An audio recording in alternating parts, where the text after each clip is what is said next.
kung nabubuhay yung husband niya at tatanungin niya yung husband niya kung uuwi ba ng Pilipinas o magi-stay dito sa Canada para ipagpatuloy yung pangarap nila dito para sa mga bata. For sure, ang isasagot ng husband niya ay ituloy mo para sa mga bata. Ituloy mo kahit na hindi mo na ako kasama.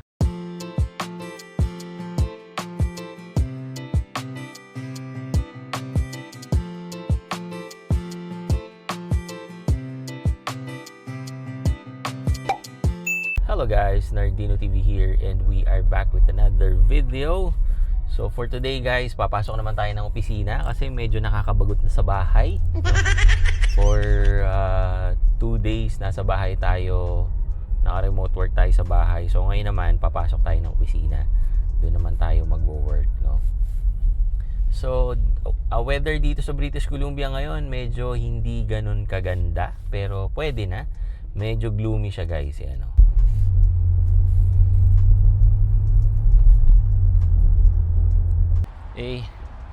Papasok na tayo ng opisina guys. Kaka-park lang natin.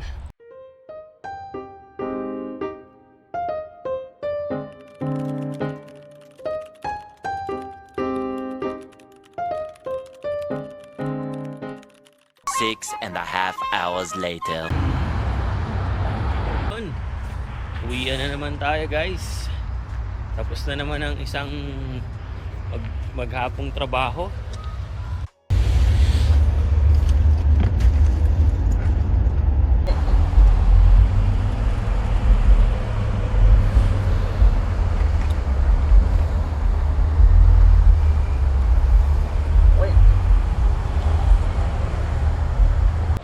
So dito muna tayo sa mall sandali guys. Bibili lang ako para sa mga anak ko bago ako umuwi. Kasi nakapangako tayo na may bibili na ako eh. Parang pasalubong na rin bago tayo umuwi. Dito muna tayo sa mall.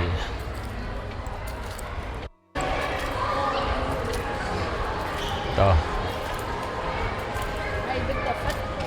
Yan. Bili tayo dito. Okay, nakabili na tayo ng pasalubong guys. Bagay na tayong sasakyan at uwi na tayo. Biglang uminit yung panahon, no? Unpredictable talaga weather, pero malamig pa rin guys. Sakto lang. Nakita nyo ba guys yung news sa Saskatchewan? So meron daw tayong isang kababayan na aksidente sa e-scooter, no? And unfortunately, as per the report, nakita na lang siya na wala nang buhay guys. And ang sabi pa, head injury lang daw. So wala siyang mga galos or whatever. Na doon ako medyo nagtataka, no? So kung ano talaga ang nangyari sa kanya. Pero I hope kung meron mang gumawa sa kanya ng hindi maganda, mabigyan siya ng justice, no? Pero ang mas iniisip ko guys, yung pagdadaanan nung pamilya, no? Medyo mabigat, no? Kasi as per dun sa kwento, yung asawa niya is nagdadalang tao guys. So they are expecting a baby coming. So yung husband niya kasi nakakuha ng work sa Saskatchewan, kaya sila lumipat from different province, no? At ang sabi pa guys, ang plan is magsasubmit sila ng permanent residency application this year. Pero ganun nga ang nangyari guys. Ang hirap nun para dun sa asawa niya kasi malamang ang daming tumatakbo ngayon sa isip niya kung ano yung mga kailangan niyang gawin. Ang dami niyang kailangan i-consider, no? Hindi lang yung pagiging permanent resident dito sa Canada. Syempre, aasikasuhin din niya yung asawa niya, no? Kung iuwi ba ng Pilipinas or kung ano yung mga kailangan gawin doon. And meron pa silang 2 anak guys na nasa Pilipinas. It's actually for me, no, a good thing na hindi muna nila sinama yung mga bata kasi just imagine guys, no, na kasama niya yung 2 bata plus meron pa siyang pinagbubuntis guys. Ay nako. Kumbaga iniisip ko pa lang na what if ako yung nandun sa sitwasyon, guys. Hindi ko na alam kung anong gagawin, no? Kung ano yung uunahin. And ang malupit na tanong at kailangang pag-isipan, uuwi ba ng Pilipinas o ilalaban pa rin dito sa Canada? Kasi kung uuwi ng Pilipinas, meron nga siyang doon. For sure, meron siyang family doon and magiging malaking tulong yon para sa kanya. Lalo na ngayon na meron nga siyang pinagbubuntis at saka kapag lumabas na rin yung baby, meron siyang makakatuwang doon. Yung family niya or family ng husband niya, di ba? So, mas makakagalaw siya. Pero, ang isa pang iisipin is, nandito ka na sa Canada, no? Hindi na lang yung future mo yung iisipin mo din. Iisipin mo na rin is yung future ng magiging family mo. Kailangan niya ring pag-isipan. Kung uuwi siya ng Pilipinas, ile-let go din niya, guys, yung mga possibility na magandang magiging future ng mga anak niya, no? Hindi mo alam kung paano mo sisimulan, no?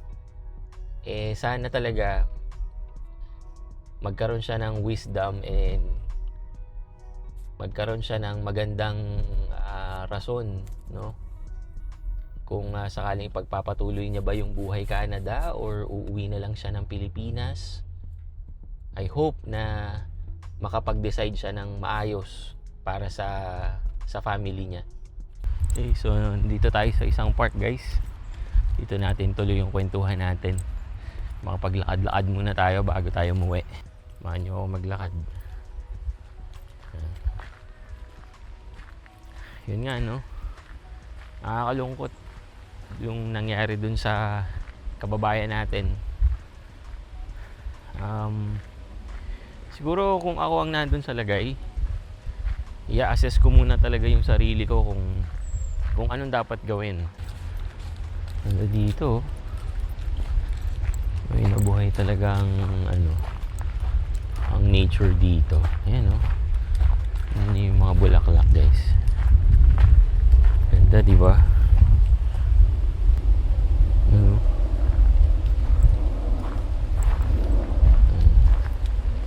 Dito tayo magkwentuhan, guys.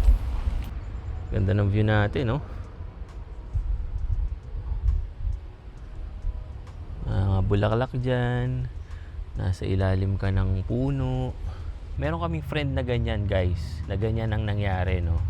So, yung asawa niya is student. So, lahat ng visa nila na family, nakaangkla ngayon doon sa student, no? And unfortunately, guys, sumakabilang buhay din yung asawa niya habang nandito sila sa Canada. So, ngayon, ang thinking ngayon ng husband is, paano ngayon mare-retain yung visa nila or paano sila makakapag-stay dito sa Canada kasi nga nawala na yung principal applicant which is yung student, no?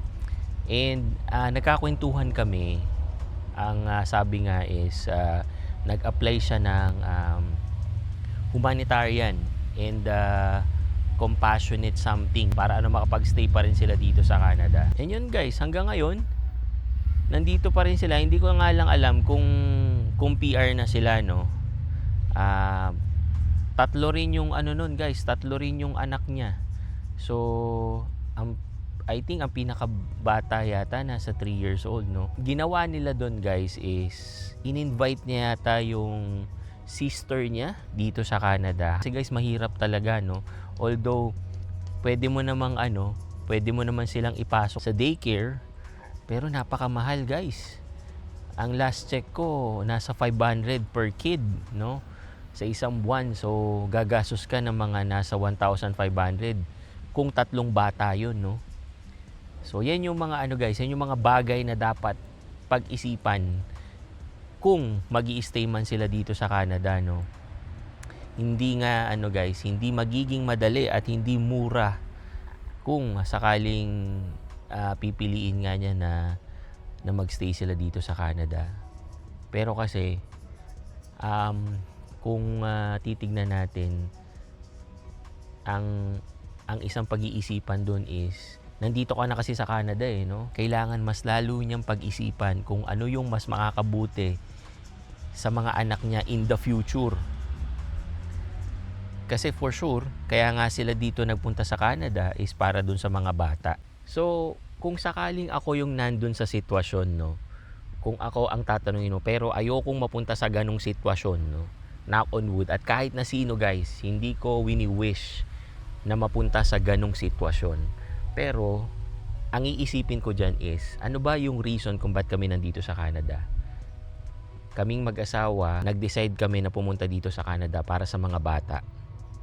So, malamang kung nabubuhay yung husband niya at tatanungin niya yung husband niya kung uuwi ba ng Pilipinas o magi-stay dito sa Canada para ipagpatuloy yung pangarap nila dito para sa mga bata, for sure, ang isasagot ng husband niya ay ituloy mo para sa mga bata. Ituloy mo kahit na hindi mo na ako kasama. Yun yung yun yung tingin ko guys. Hindi ko naman na sinabi na dapat ganun yung gawin, no?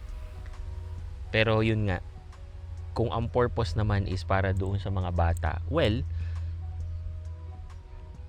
kailangan lakasan niya yung loob niya, no? And yun nga, meron naman kasing mga ways at meron namang mga possible siyang na gawin para magkaroon siya ng katuwang. Yung sabi ko nga kanina, yung friend namin, no, kinuha niya yung sister niya dito or yung sister nung wife niya para maging katuwang niya sa pag-aalaga nung mga bata habang siya naman ay nagtatrabaho. So maraming ways guys, pero syempre ngayon na she is emotional, no, kailangan niya ng suporta.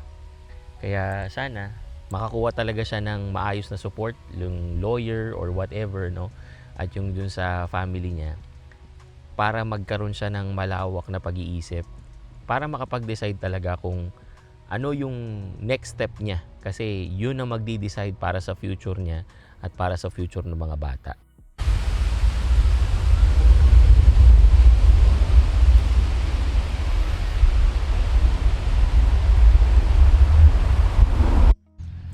Ayun guys, kaya tayo lagi tayong mag-iingat guys. Huwag tayong magpapakasigurado kahit na ba sabihin nating safe na safe dito sa Canada, lalo na kung may mga umaasa sa ating mga maliliit pa. Kumbaga, nakasetup na yung buhay natin dito sa Canada, tapos gano'n naman ang mangyayari. Okay?